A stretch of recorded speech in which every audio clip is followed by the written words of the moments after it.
Bismillahirrahmanirrahim. Assalamualaikum warahmatullahi wabarakatuh. Jumlah kes COVID-19 yang dilaporkan di negara Brunei Darussalam dalam masa 1 minggu kebelakangan menunjukkan peningkatan dengan kadar purata harian kes pada minggu lalu 554 kes sehari berbanding 485 kes sehari pada minggu sebelumnya. Sebanyak 39,588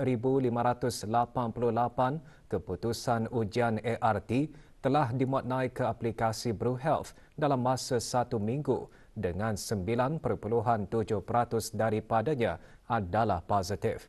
Menteri Kesihatan semasa sidang media COVID-19 kemarin di Dewan Al-Afiah Kementerian Kesihatan juga mengongsikan satu kes berada di dalam kategori 4 iaitu memerlukan bantuan oksigen dan di bawah pemantauan rapi. Yang berhormat Datuk Seri Setia Dr. Awang Haji Muhammad Hisham bin Haji Jaafar turut mengongsikan kadar liputan vaksinasi COVID-19 di negara ini kekal di tahap yang tinggi dengan 78.7% daripada keseluruhan rakyat dan penduduk telah mendapatkan dos ketiga vaksin dan 10.9% telah mendapatkan dos keempat. Sebanyak 586 kes baru telah dilaporkan, iaitu 581 kes hasil ujian ART dan 5 kes adalah hasil dari 144 ujian makmal RT-PCR. Sementara itu, trend kes influenza dan jangkitan serupa influenza atau influenza-like illness (ILI) pada minggu lalu terus menunjukkan penurunan menuju ke paras normal.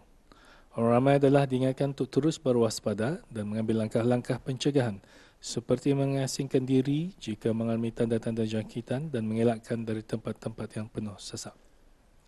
Segera berjumpa doktor jika tanda-tanda jangkitan berterusan atau semakin teruk dan dapatkan suntikan influenza, khususnya bagi mereka yang berumur 60 tahun ke atas dan mereka yang mempunyai masalah kesihatan. Pada sidang media, Menteri Kesihatan juga memaklumkan Kementerian Kesihatan dengan kerjasama EVIT Technologies sedang menjalankan kajian pengurusan diabetes yang disasarkan untuk membantu individu yang menghidap type 2 diabetes dalam penjagaan diabetes masing-masing. Antara lain, objektif kajian adalah bagi menilai keberkesanan kaedah-kaedah pengawalan secara digital dalam penjagaan diabetes. Penyertaan bagi kajian tersebut telah bermula sejak bulan April 2022 sehingga penghujung bulan November dengan 180 peserta disasarkan untuk menyertai kajian berkenaan. Orang ramai adalah sangat dialu-alukan untuk menyertai kajian ini bagi membantu Kementerian Kesihatan menilai keberkesanan strategi-strategi dan program-program kesihatan yang disediakan di negara ini, khususnya berkenaan penyakit-penyakit tidak berjangkit ataupun NCDs seperti diabetes. Orang ramai yang berminat dan didapati memenuhi kriteria bagi kajian ini akan seterusnya dijemput untuk menyertai kajian legislatif berkenaan. Peserta kajian akan menerima pemantauan kesihatan yang luas dan menyeluruh daripada jurulatih kesihatan profesional dan pakar permakanan, plan pengurusan tahap gula darah yang bersesuaian dan penjejak kecergasan pintar (Smart Fitness Tracker).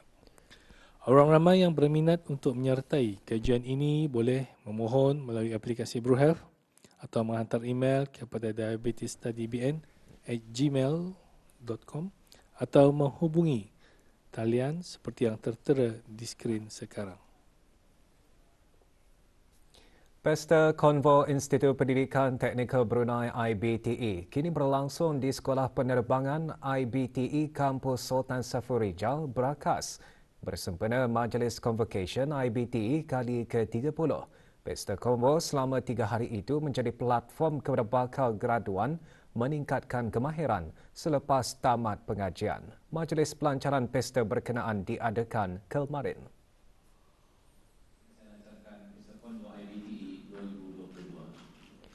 Pesta Konvo dilancarkan oleh Awang Haji Muhammad Nazri bin Haji Muhammad Yusof, Setiausaha Tetap Kementerian Pengangkutan dan Info Komunikasi.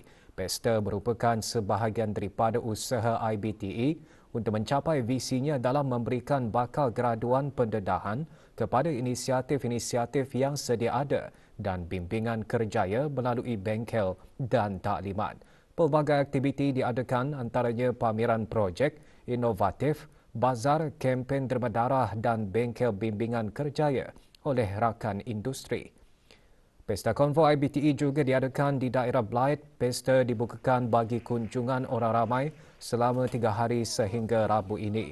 Ia julung kalinya diadakan bersempena Majlis Convocation IBTE kali ke-10, kali ke-30 yang dijadual berlangsung pada 15 November ini di Pusat Persidangan Antarabangsa Brakas.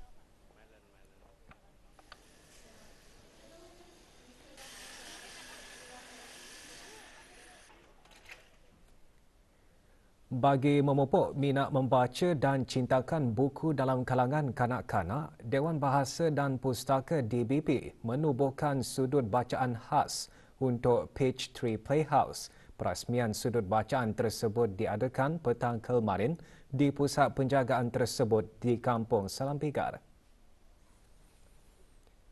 Perasmiannya disempurnakan oleh Pengiran Haji Muhammad Hasnan bin Pengiran Haji Ali Hassan, Setiausaha Tetap Kebudayaan, Kementerian Kebudayaan Belia dan Sukan. Sudut bacaan tersebut adalah salah satu perkhidmatan yang ditawarkan oleh DBP dalam menyediakan koleksi bahan bacaan bersesuaian bagi memenuhi pembelajaran dan perkembangan kanak-kanak secara menyeluruh dengan memenuhi fizikal, sosial dan intelektual kanak-kanak. Kira-kira 100 hingga 200 buah buku dalam bahasa Inggeris disediakan dan akan ditukar pada setiap 3 hingga 6 bulan sekali mengikut keperluan dan permintaan pihak Page 3 Playhouse.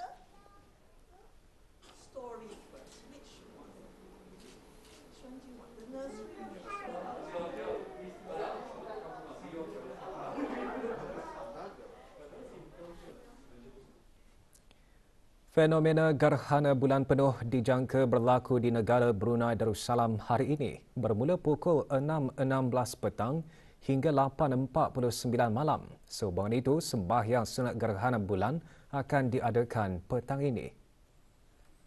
Kementerian Hal Ehwal Agama melalui Jabatan Hal Ehwal Masjid dalam siaran medianya memaklumkan sembahyang sunat gerhana bulan akan diadakan selepas menunaikan sembahyang fardu maghrib berjemaah di semua masjid, surau dan balai ibadat seluruh negara dengan tumpuan utama di Masjid Omar Ali Saifuddin.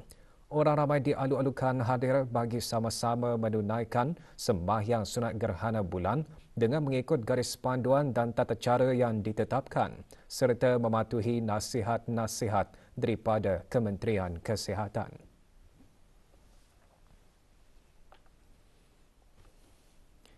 Universiti Brunei Darussalam UBD baru-baru ini telah menjadi ahli Babson Collaborative bagi pendidikan keusahawanan dari Babson College. Ia adalah sebahagian daripada usaha UBD untuk memperkembangkan keupayaan dan kapasiti pendidikan keusahawanan di universiti berkenaan.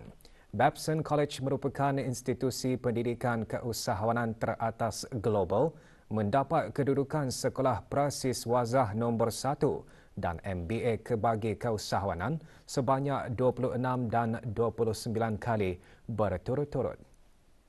Sekolah Perniagaan dan Ekonomi UBD, UBD-SBE, akan menjadi fakulti utama bagi kerjasama tersebut. Sebagai ahli, UBD akan dibekalkan dengan peralatan dan sumber pendidikan keusahawanan terkemuka untuk membantu memajukan kaedah pengajaran, penyelidikan dan keupayaan perundingan. Ia akan menghubungkan fakulti berkenaan dengan institusi pengajian tinggi lain dari seluruh dunia. Usaha tersebut sejajar dengan agenda negara dalam pendidikan dengan menjadikan keusahawanan dan inovasi sebagai salah satu tumpuan utama ke arah perkembangan pelajar.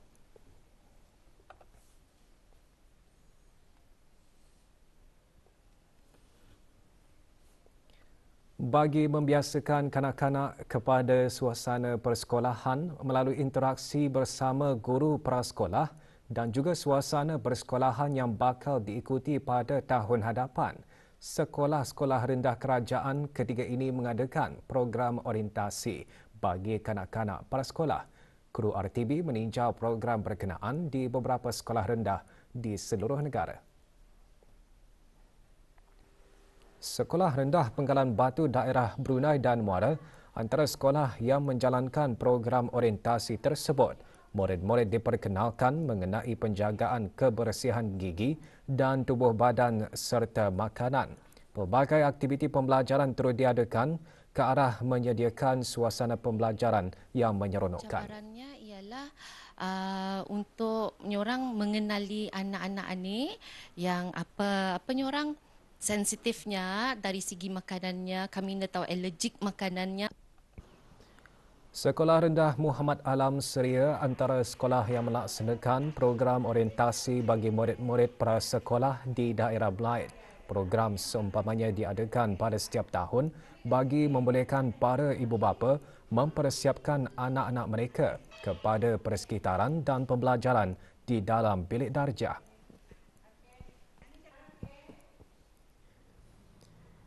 Program orientasi di Sekolah Rendah Tumpuan Telisai Daerah Tutong dimulakan dengan sesi suai kenal dalam suasana pembelajaran yang ceria dan menyeronokkan. Antara aktiviti yang dirancang ialah menggunakan kaedah praktikal dan hands-on. Program dihasrat dapat membiasakan kanak-kanak prasekolah dengan peralihan suasana dari rumah ke sekolah. Sementara para murid yang mengikuti program orientasi murid-murid prasekolah di Sekolah Rendah Ratai Daerah Temburong didedahkan dengan dunia awal pendidikan agar mereka merasa selamat dan gembira setelah memasuki kelas prasekolah pada tahun hadapan.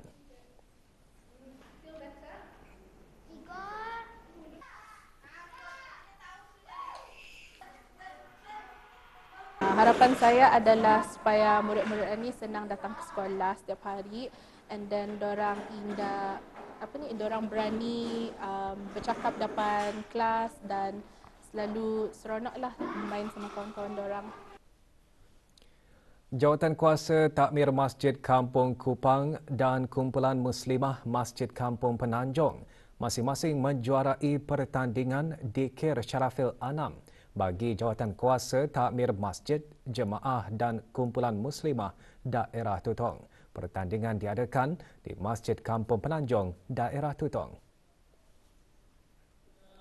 Pertandingan dianjurkan oleh Jawatankuasa Takmir Masjid Kampung Penanjung dengan kerjasama Pejabat Hal Ehwal Masjid Daerah Tutong sempena sambutan Maulid Nabi Muhammad sallallahu alaihi wasallam. 10 buah kumpulan menyertai pertandingan dalam 2 kategori. Penyampaian hadiah disempurnakan oleh Awang Haji Muhammad Aidil Sufian bin Muhammad Yasin, Pegawai Hal Ehwal Masjid Daerah Tutong. Pertandingan dihasrat dapat mencungkil bakat dan memberikan galakan kepada Jawatankuasa Takmir Masjid, Jemaah dan Kumpulan Muslimah mempelajari dan membawakan dikir dengan baik.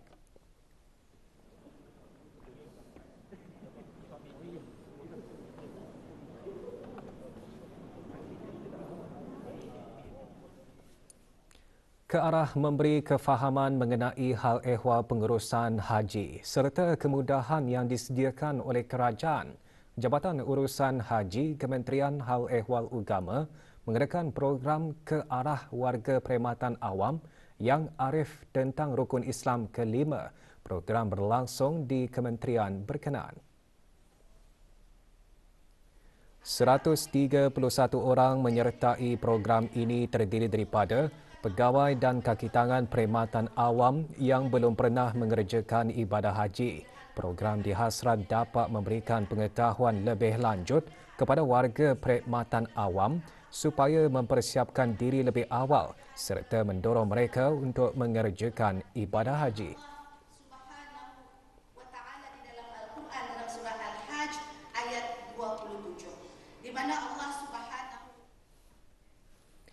Tabung darah Hospital Pengiran Muda Mahkota Pengiran Muda Haji Al-Muhtadi Billah Tutong akan mengadakan kempen derma darah yang dibuka bagi penyertaan orang ramai.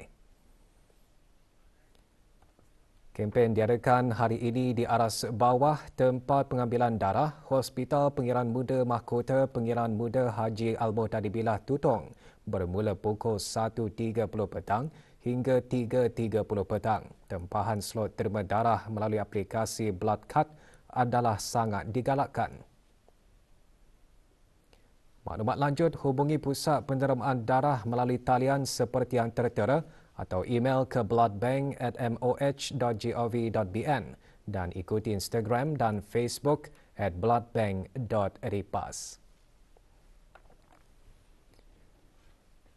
Sukan, program cabaran larian sejarah Brunei 2021 akan berlangsung pada hari Ahad 20 November 2022 di Pusat Sejarah Brunei di Ibu Negara. Kemarin diadakan sidang media mengenai acara tersebut di pusat berkenaan.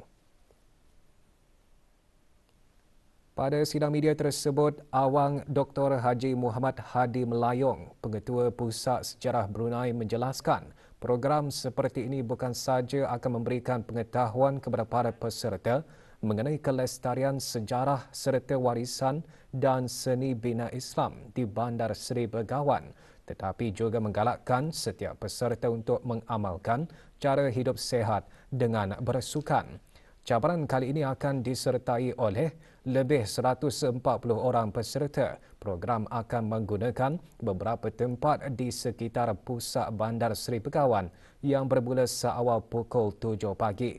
Beberapa acara sampingan juga diadakan, antaranya persembahan akustik, perlawanan tekbol serta pertunjukan koleksi kereta klasik dan basikal antik.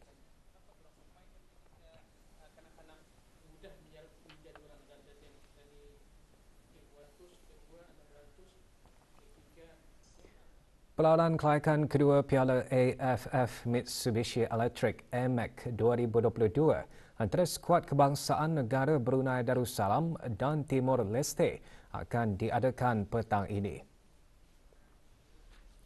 Dijadual berlangsung di Padang dan Belapan Kompleks Sukan Negara Hasanah Bolkiah Brakas, perlawanan akan bermula pukul 2.30 petang. Menjelang perlawanan kedua tersebut, skuad negara mempunyai kelebihan untuk layak susulan kemenangan 6-2 pada perlawanan pertama Sabtu lalu.